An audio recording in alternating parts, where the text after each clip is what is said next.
ಅಧಿವೇಶನ 46.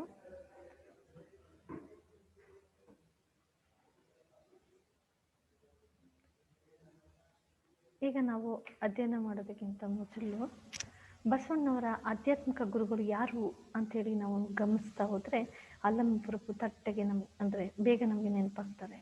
ಅದೇ ರೀತಿಯಲ್ಲಿ ಬೆಳಗಿನ ವಚನಗಳನ್ನು ರಚಿಸಿದಂತಹ ವಚನಕಾರರನ್ನು ನೆನಪಿಸಲಿಕ್ಕೆ ಹೋದರೆ ನಮಗೆ ಅಲ್ಲಮಪ್ರಭು ನೆನಪಾಗ್ತಾರೆ. ಮಾತೆಂಬುದು ಜ್ಯೋತಿರ್ಲಿಂಗ ಇದನ್ನು ಹೇಳಿದ ವಚನಕಾರ ಯಾರು ಅಂತೇಳಿ ಪ್ರಶ್ನೆಯನ್ನು ಹಾಕೊಂಡಾಗ ಮತ್ತೆ ನಮಗೆ ಅಲ್ಲಮಪ್ರಭುವಿನ ಒಂದು ದರ್ಶನ ಆಗುತ್ತೆ. ಅದೇ ರೀತಿ ಇಂದಿನ ಒಂದು ಅಧಿವೇಶನದಲ್ಲಿ ನಾವು ಅಧ್ಯಯನ ಮಾಡ್ತಾ ಇರೋದು ಅಲ್ಲಮಪ್ರಭು ಅವರ ವಿಚಾರಗಳನ್ನು ಕುರಿತು. ಅಲ್ಲಮಪ್ರಭುಗಳ ವಚನಗಳಲ್ಲಿ ಅಡಗಿರುವಂತಹ ಒಂದು ಸಾಮಾಜಿಕ ವಿಡಂಬನೆ ಮತ್ತು ಅವರ ಜ್ಞಾನ ವಿಸ್ತಾರದ ಅರಿವು ಹಾಗೂ ಅವರ ಬೆಳಗಿನ ವಚನಗಳ ಚರ್ಚೆಯನ್ನು ನಾವಿಂದು ಈ ಅಧ್ಯಯನದ ಮೂಲಕ ಮಾಡೋಣ. ಮೊದಲಿಗೆ ಅವರ ಒಂದು ವೈಯಕ್ತಿಕ ವಿಚಾರಗಳ ಒಂದು ಪರಿಚಯ. ಇವರ ಕಾಲವನ್ನು 12ನೇ ಶತಮಾನ ಅಂತೇಳಿ ಗುರುತಿಸ್ಬೋದು. ಶಿವಮೊಗ್ಗ ಜಿಲ್ಲೆಯ ಶಿಕಾರಿಪುರ ತಾಲೂಕಿನ ಬಳ್ಳಿಗಾವೆಯಲ್ಲಿ ತಂದೆ ನಿರಹಂಕಾರಿ ಮತ್ತು ತಾಯಿ ಸುಜ್ಞಾನಿಯರ ಮಗನಾಗಿ ಜನಿಸ್ತಾರೆ. ಇವರು ಅರಸು ಮನೆತನಕ್ಕೆ ಸೇರಿದವರು. ಇವರು ತಮ್ಮ ವಚನಗಳಲ್ಲಿ ಗುಹೇಶ್ವರ ಅನ್ನುವಂತಹ ಒಂದು ಅಂಕಿತನಾಮವನ್ನು ಬಳಸಿ ವಚನಗಳನ್ನ ರಚನೆ ಮಾಡಿದ್ದಾರೆ. ಇವರು 1994 ವಚನಗಳು ಇವರ ಹೆಸರಿನಲ್ಲಿ ನಮಗೆ ದೊರೆತಿದ್ದು, ಇವರು ಅನುಭವ ಮಂಟಪದ ಅಧ್ಯಕ್ಷರು ಕೂಡ ಆಗಿದ್ದಾರೆ. ಬಸವಣ್ಣನ ಪ್ರಭುವಿಗಾಗಿ ಶೂನ್ಯ ಸಿಂಹಾಸನವನ್ನು ಕೂಡ ನಿರ್ಮಿಸಿಕೊಟ್ಟಿದ್ರು. ವೀರಶೈವ ಸಿದ್ಧಾಂತದ ಸಾರವನ್ನು ತನ್ನ ಇರುವಿನಲ್ಲಿ ಇರಿಸಿ ಶರಣ ಮಾರ್ಗಕ್ಕೆ ಗುರುವಾದವರು ಅಲ್ಲಮಪ್ರಭು. ಬಸವಣ್ಣನ ವಿಚಾರ ಕ್ರಾಂತಿಗೆ ತನ್ನ ಜ್ಞಾನ ವೈರಾಗ್ಯಗಳ ಕ್ರಾಂತಿಯನ್ನಿತ್ತು ಅದನ್ನು ಮುನ್ನಡೆಸಿದವನು ಅಲ್ಲಮಪ್ರಭು ಅವರು. ಅತ್ಯಂತ ನೇರವಾದಿ ಮತ್ತು ನಿಷ್ಠುರವಾದಿ. ಅನೇಕ ಶರಣೆಯರಿಗೆ ಭಕ್ತಿ ವೈರಾಗ್ಯಗಳನ್ನು ಬೋಧಿಸಿದವರು ಅಲ್ಲಮಪ್ರಭು. ತನ್ನ ವಚನಗಳ ಮೂಲಕ ಅಂತರಂಗ ಮತ್ತು ಬಹಿರಂಗಗಳನ್ನು ಶೋಧಿಸಲು ಯತ್ನಿಸಿದವರು ಅಲ್ಲಮಪ್ರಭು. 12ನೇ ಶತಮಾನದ ಶಿವಶರಣರಲ್ಲಿ ಅಲ್ಲಮಪ್ರಭು ಉಚ್ಚವಾದಂತಹ ಸ್ಥಾನದಲ್ಲಿ ಇದ್ದಾರೆ. ಈತ ಅರಸು ಮನೆತನದಲ್ಲಿ ಹುಟ್ಟಿದ್ರು ಮನೆ ಬಿಟ್ಟು ತೆರಳಿ ಆಧ್ಯಾತ್ಮಿಕ ಸಾಧಕನಾದನೆಂದು ಹೇಳಲಾಗ್ತಾ ಇದೆ. ಅಲ್ಲಮ್ಮನ ವಚನ ಚಂದ್ರಿಕೆಯಲ್ಲಿ 1294 ವಚನಗಳು ದೊರೆತಿದ್ದು, ಅಲ್ಲಮ್ಮ ತನ್ನ ಕೊನೆಯ ದಿನಗಳಲ್ಲಿ ಶ್ರೀಶೈಲಕ್ಕೆ ಹೋಗಿ ಅಲ್ಲಿ ಶಿವೈಕ್ಯರಾದರು ಎಂದು ಪ್ರತೀತಿ ಕೂಡ ಇದೆ. ಇವರ ವಚನಗಳಲ್ಲಿ ಘನವಾದ ಆಧ್ಯಾತ್ಮ ಹಾಗೂ ತಾತ್ವಿಕ ವಿಚಾರಗಳು ಒಳಗೊಂಡಿದೆ. ಇವರ ವಚನಗಳು ಬಹುಮಟ್ಟಿಗೆ ರೂಪಕ ಭಾಷೆ. ಅವರ ವಚನಗಳ ಒಂದಿಷ್ಟು ಸಾಲುಗಳನ್ನು ನಾನೀಗ ಹೇಳ್ತಾ ಇದ್ದೀನಿ.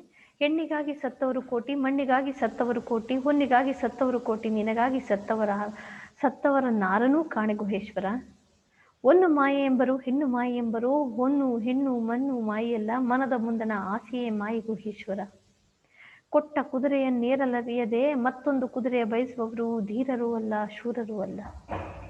ವೇದವೆಂಬುದು ಓದಿನ ಮಾತು, ಶಾಸ್ತ್ರವೆಂಬುದು ಸಂತೆಯ ಸುದ್ದಿ, ಪುರಾಣವೆಂಬುದು ಪುಂಡರ ಗೋಷ್ಠಿ, ತರ್ಕವೆಂಬುದು ಟಗರ ಹರಟೆ. ಬೆಟ್ಟಕ್ಕೆ ಚಳಿಯಾದರೆ ಏನ ಉದಿಸುವರಯ್ಯ, ಬಯಲು ಬೆತ್ತಲೆ ಇದ್ದರೆ ಏನ ಉದಿಸುವರಯ್ಯ. ಅಲ್ಲಮಪ್ರಭುವಿನ ಬಗ್ಗೆ ಸಾಕಷ್ಟು ಕೃತಿಗಳು ಕೂಡ ಹೊರ ಬಂದಿದೆ. ಹರಿಹರ ಪ್ರಭುದೇವರ ರಗಳೆ, ಹಾಗೆ ಚಾಮರಸ ಪ್ರಭುಲಿಂಗಲೀಲೆ, ಯಳಂದೂರು ಹರಿಹರೇಶ್ವರ ಅವರು, ಶಿವಗಣ ಪ್ರವಾದಿ ಮಹಾದೇವಯ್ಯ, ಶೂನ್ಯ ಸಂಪಾದನೆ ಅಂಥೇಳಿ, ಗೋಳೂರು ಸಿದ್ಧ ವೀರಣ್ಣೊಡೆಯರು ಶೂನ್ಯ ಸಂಪಾದನೆ, ಗುಮ್ಮಳಾಪುರದ ಸಿದ್ಧಲಿಂಗ ದೇವರು ಶೂನ್ಯ ಸಂಪಾದನೆ, ಕೆಂಚ ವೀರಣ್ಣೊಡೆಯರು ಶೂನ್ಯ ಸಂಪಾದನೆ, ಎಚ್ ತಿಪ್ಪೇರುದ್ರಸ್ವಾಮಿಯವರು ಪರಿಪೂರ್ಣದೆಡೆಗೆ. ಹೀಗೆ ಇವರ ಕೃತಿಗಳಲ್ಲೂ ಕೂಡ ನಾವು ಅಲ್ಲಮಪ್ರಭುವಿನ ಸಾಕಷ್ಟು ವಿಚಾರಗಳನ್ನು ನಾವು ತಿಳ್ಕೊಳ್ಬಹುದು. ಅಲ್ಲಮಪ್ರಭುವಿನ ವಚನಗಳಲ್ಲಿರುವಂತಹ ಒಂದಿಷ್ಟು ವೈಶಿಷ್ಟ್ಯಗಳನ್ನು ನಾವು ನೋಡ್ಬೋದು. ಡಾಂಬಿಕತೆ, ಬಾಹ್ಯ ಆಡಂಬರ, ಅಂಧಶ್ರದ್ಧೆ, ಅಜ್ಞಾನ, ಅಸತ್ಯ, ವಿಕಾರತೆಗಳಿಗೆ ನಿಷ್ಠುರಿ. ಅಲ್ಲಮ್ಮನ ವಚನಗಳು ಬೆಳಗಿನ ವಚನಗಳಾಗಿವೆ. ಭಾಷೆ ಅನಂತತೆ, ಕ್ಲಿಷ್ಟತೆಯಿಂದ ಕೂಡಿದ್ರೂ ಅನುಭವ ಸಂಪತ್ತಿನಿಂದ ಅದ್ವೈತವಾದಂತಹ ವಚನಗಳನ್ನು ನಾವು ಕಾಣ್ಬೋದು. ಭಾಷೆ ಸಾಹಿತ್ಯದ ಭಾಷೆಗಿಂತ ಸಾಂಕೇತಿಕ ಭಾಷೆಯಾಗಿದೆ. ಇವರ ವಚನಗಳು ವ್ಯಾಖ್ಯಾನ ಇಲ್ಲದೆ ಅರ್ಥ ಆಗೋದು ತುಂಬ ಕಷ್ಟ. ಒಗಟು, ಗಾದೆ, ಅಲಂಕಾರ, ರೂಪಕಾಲಂಕಾರ ಕಾರಕ ಮಾತುಗಳು ವಚನದಿದ್ದಕ್ಕೂ ಇದೆ.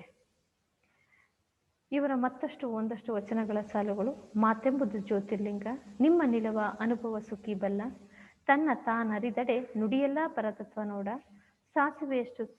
ಸುಖಕ್ಕೆ ಸಾಗರದಷ್ಟು ದುಃಖ ನೋಡ. ನಾನು ಘನ ತಾನು ಘನ ಎಂದು ಹಿರಿಯರುಂಟೆ. ಹೊನ್ನು ಹೆಣ್ಣು ಮಣ್ಣು ಮಾಯೆ ಎಂಬರು.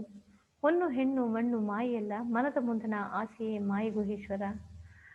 ವೇದವೆಂಬುದು ಓದಿನ ಮಾತು, ಶಾಸ್ತ್ರವೆಂಬುದು ಸಂತೆಯ ಸುದ್ದಿವೆಂಬುದು ಪುಂಡರ ಗೋಷ್ಠಿ, ತರ್ಕವೆಂಬುದು ತಕರಾರ ಹರಟೆ. ಹೀಗೆ ಅವರ ವಚನಗಳಲ್ಲಿ ಸಾಕಷ್ಟು ನೇರವಾದಂತಹ ಒಂದು ನಿಷ್ಠುರವಾದಂತಹ ಒಂದು ವಿಚಾರಗಳನ್ನು ನಾವು ಗಮನಿಸ್ಬೋದು. ಇಲ್ಲಿಗೆ ಅಲಮಪ್ರಭು ಅವರ ಮತ್ತು ಅಲಮಪ್ರಭುವಿನ ವಚನಗಳ ಬಗ್ಗೆ ಸಾಕಷ್ಟು ವಿಚಾರಗಳನ್ನು ತಿಳ್ಕೊಂಡ್ವಿ. ಧನ್ಯವಾದಗಳು.